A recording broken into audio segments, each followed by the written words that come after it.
What if I told you that one of the most beloved regional foods in America is literally called a garbage plate? Well, welcome to Rochester, New York. Today we're diving fork first into the city's most iconic dish, trying out plates from 5 different spots to see who does it best.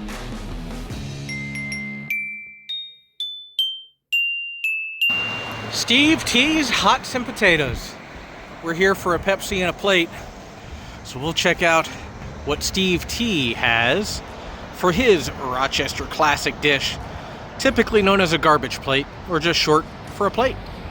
From Steve T's, make sure you have cash. They are cash only. This is a plate with French fries and home fries, white hots, and cheeseburger.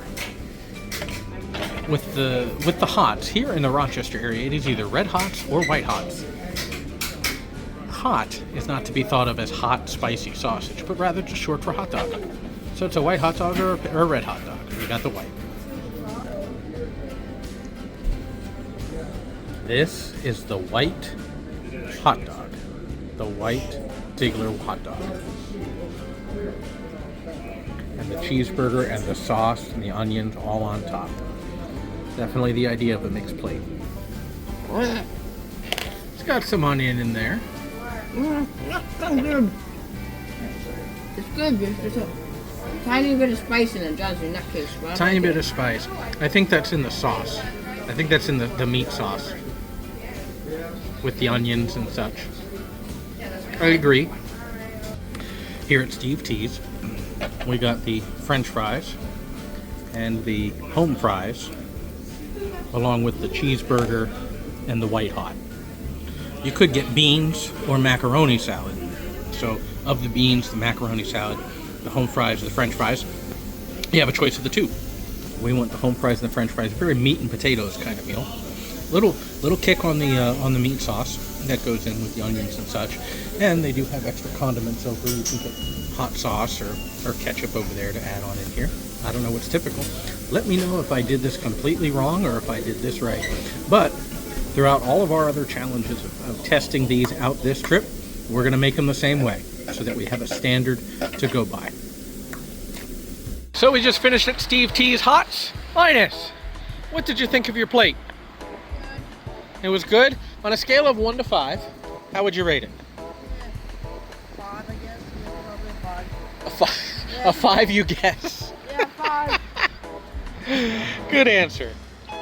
Well, I'm gonna give my plate from Steve T's Hots and Potatoes a 3, being generous. Now, I don't know if that's the baseline for a plate or not, so we'll see, just because.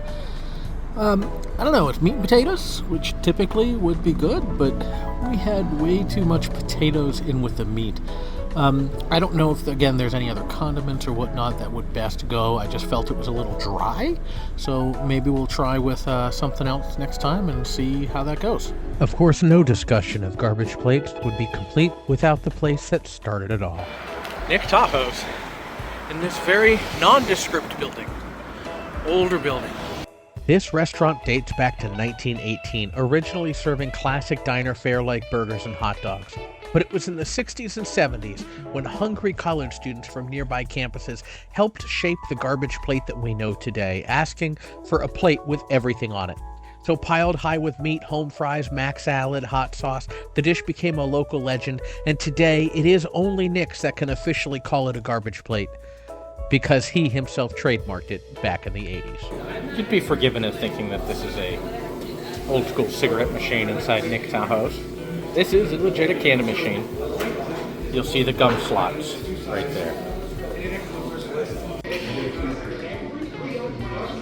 This one here, we're at Nick Tahou Hots. This is the original location of the garbage plate since 1918.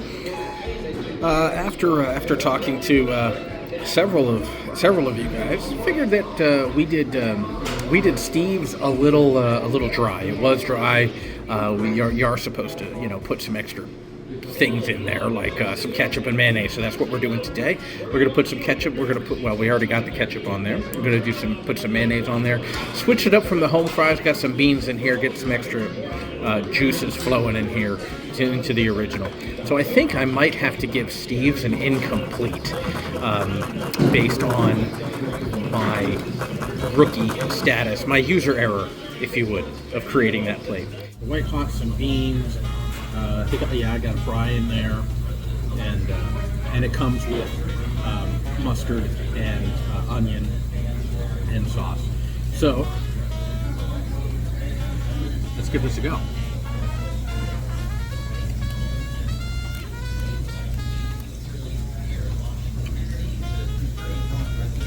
It's good.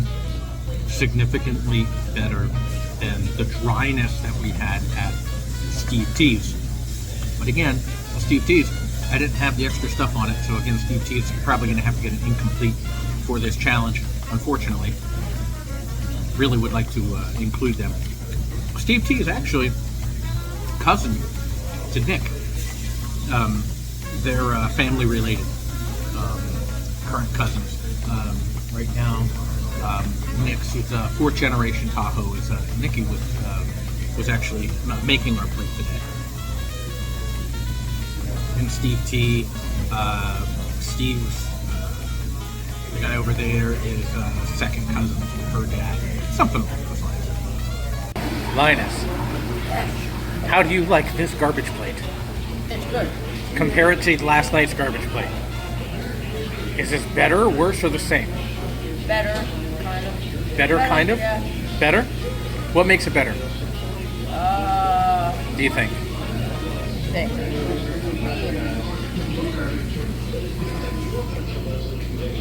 There's more ketchup. More ketchup? Yeah.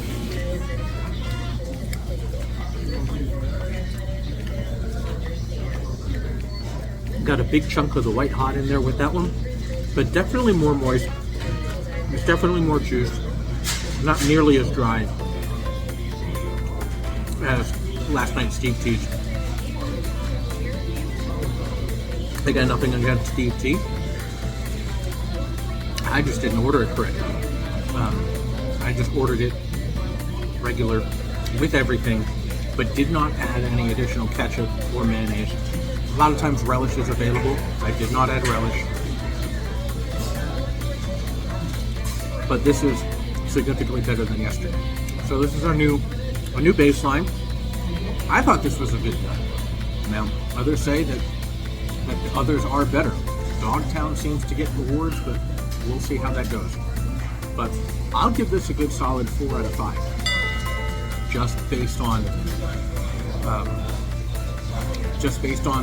a basic meat, potatoes, beans, mix it all together,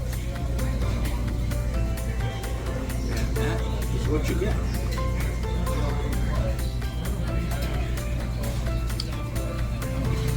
The beans are cold, so they're not like hot baked beans. They're cold baked beans, so you have that temperature mixing.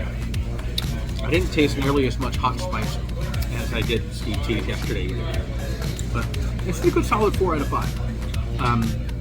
I don't know if I set that baseline too high, but we'll find out. Next up was Dogtown, a Rochester staple that's consistently ranked among the best of Rochester year after year. Inside, it's cozy and full of character, walls adorned with awards and photos of customers' dogs, creating a warm neighborhood vibe. Because Dogtown is known as one of the best, we decided to go classic here. Macaroni salad, home fries, meat and sauce, the garbage plate in its original form. Now, personally, I'm not a fan of macaroni salad mixed into the plate. I've always preferred it as a separate side, but even with that, Dogtown's version was really solid. We unfortunately lost our original audio from this visit and a couple of clips, but the food held its own. Flavorful, well-balanced, and clearly made with care. But when it gets busy, finding a seat can be a bit of a challenge. Dogtown's plates are a bit more affordable compared to some other spots, offering some great value without compromising on taste, and you get some more options available here than you do in some other places as well. All things considered, Dogtown earned a fantastic 4.5 out of 5 for us. A short little drive outside the city limits brings us to one of the highest rated suburban spots for a plate, offering a slightly cleaner, less greasy spoon take on the Rochester classic. Here at Fairport Hots, we have a junior varsity plate. Junior varsity plate's really good for those who want smaller portions, don't need a huge plate. It still looks pretty big though. But we'll give it a shot. The presentation was really nice. And then we put the ketchup and the mayonnaise on top. So we'll give it a go. All right, so let's dive in here. See if these... First off, I'm gonna get the beans in here too. Get a little bit of the white hot.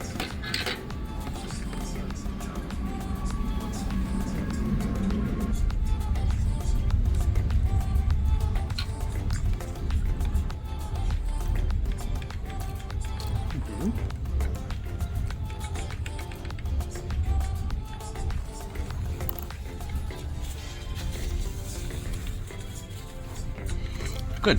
The beans are warm, so unlike Nick's, where the beans were cold, the beans were warm, and I like that. I prefer the warm beans with the rest of the warm, and that's why for me, macaroni salad, not quite a thing. It's the cold part of the temperature vibe of the whole thing. But here, you know, there's a good balanced blend of the mustard with the onions. This is fresh. The mustard was squirted on the top compared to some of the other places where it was mixed in with the onions and the sauce. I like this. There was a little bit of a kick, a little bit of a spice kick that does return here with the sauce, whereas Nick's didn't quite have that. I like it. I like the flavor mix. I like the temperature consistency, and I like a little bit of the hot.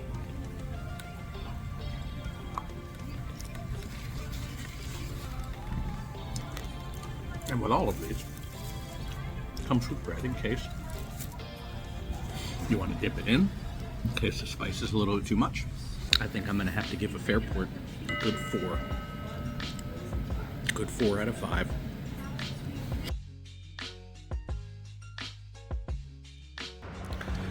Well, looking for another plate. We're going to Bill Gray's.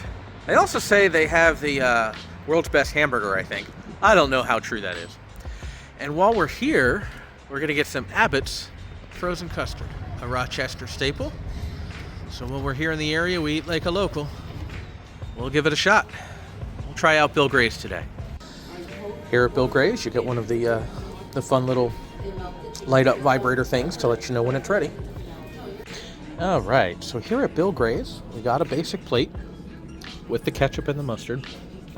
I like the chopped onion. It's not all mixed in with the sauce. So I like how that looks. Now, here at Bill Gray's, they also claim to have the world's greatest cheeseburger.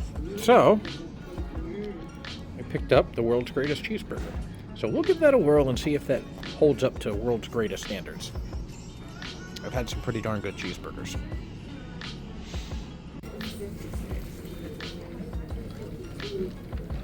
The beans are warm. I like the fact that the beans are warm. I like the white hots. The white hots are a little bit different than the red hots. They're typical regular hot dog. It's kind of the way it's cooked and made. I think there's a vinegar base to these. I like them.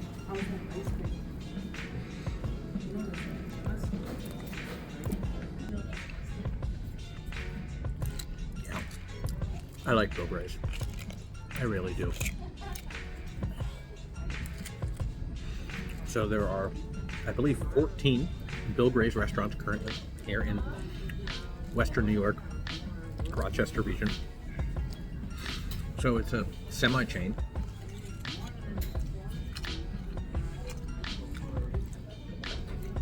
But they cook it for you. Some of the other places, like Steve T's, Nick Tahou's, they were already kind of cooking things, get them ready, and some of them could have been sitting a little, so it was pretty much ready really, really quick. This was quick too, but again, you saw they give you the buzzer to let you know that it's ready at that point, so you can tell that they're cooking it for you.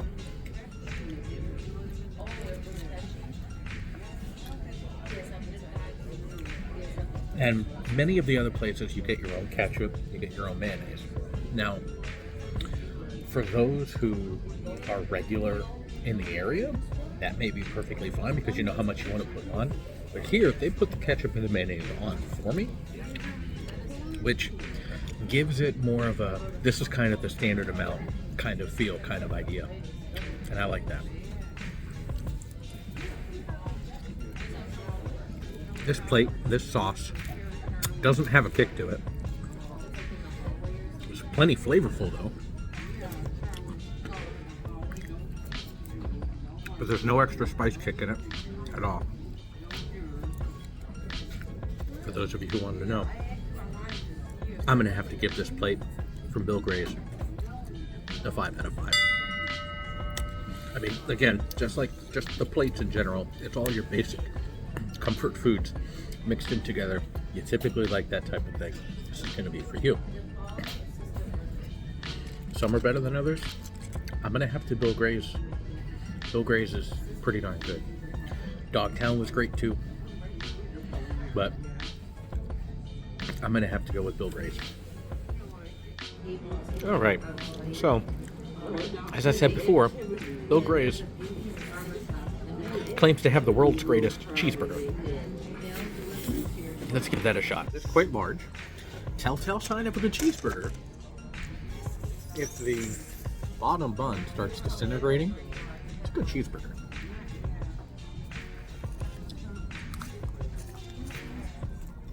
Good. Not world's greatest, but it is good. It starts to fall apart a little bit. Again, sign of a good burger, but it doesn't quite meet world's greatest standard. But it is good. I will give this a good, still, a good 4.5 out of 5 on the cheeseburger. Good stuff. All right, so here at this Bill Gray's, we have the Abbott's frozen custard. The Abbotts sometimes have standalone, sometimes they're in here with the Bill Gray's, so we got it here with the Bill Gray's. We'll give it a shot. I got the vanilla almond flavor, and those are legit almonds and almond chunks, not just little kind of crushed up little speck things. So that's like real and natural, so we'll give this a shot. Here with the vanilla almond. Just so you know that it's not just vanilla custard with almonds kind of mixed in on the top. Those almonds go deep in there. So those almonds are mixed all throughout the custard. Really good. So you're getting the almond in every bite.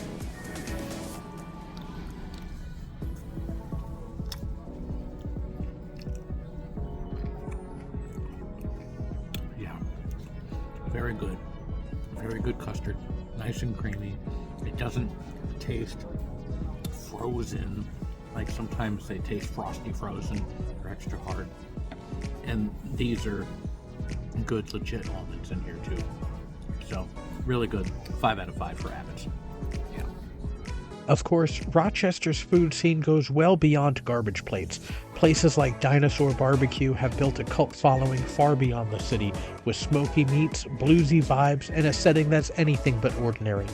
Originally created in nearby Syracuse, the brand has expanded into cities across central and western New York, been featured on shows like Man v. Food, and ranked among the top barbecue joints in the U.S. by the Travel Channel and others. Housed inside a converted 1905 rail station along the Genesee River, this place has both the atmosphere and the meats that will make your mouth water. Just look at that meat fall right off the bone. We're at a Rochester special, Donuts Delite. They do have a full menu breakfast, but we're here to check out some donuts for your sweet tooth. All sorts of different kinds of donuts here, okay? Of course, Rochester's food scene wouldn't be complete without a stop at Donuts Delite, a longtime local favorite known for its vintage vibe and creative flavors. From cereal top treats to seasonal specialties, this place takes donuts to the next level. We decided to take their advice and grab some donuts to go, but there's a much more famous donut shop all throughout the northernmost areas of the U.S., the Canadian favorite, Tim Hortons. So we decided to taste these two Rochester area donut kings side by side. Tim Hortons typically is much more of a Dunkin' Donuts type regular coffee location. Get this box open. With your standard donuts, coffee. They do have a couple of Dunkin' Donuts shops, at least around here in Rochester, but Tim Hortons is all throughout western, central New York area. Donuts Delite is a Rochester original, where they have standard donuts, but also specialty donuts. Yes, that is bacon you see on top, followed by a peanut butter and jelly and a Fruity Pebbles. So, and then we got 3 regular donuts down over here. So we will compare some of these together. I love my Tim Hortons. Every time I'm up in this area, I love my Timmies. Typically get some Timbits. Get the box of Timbits right over here. Now, that being said, these tend to be 2 different types of donuts. We have the specialty donuts here, and we will see how they make the regular donuts compared to the Tim Hortons donuts, but you can never go wrong with Tim Hortons donuts. So the closest comparison, I have a honey for both. So I do enjoy the honey dip from Tim Hortons, my favorite from Tim Hortons. Got ourselves a honey dip right here.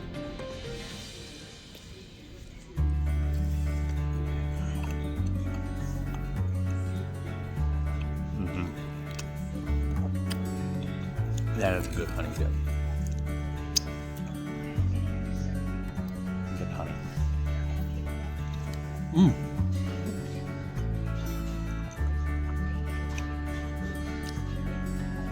Very good.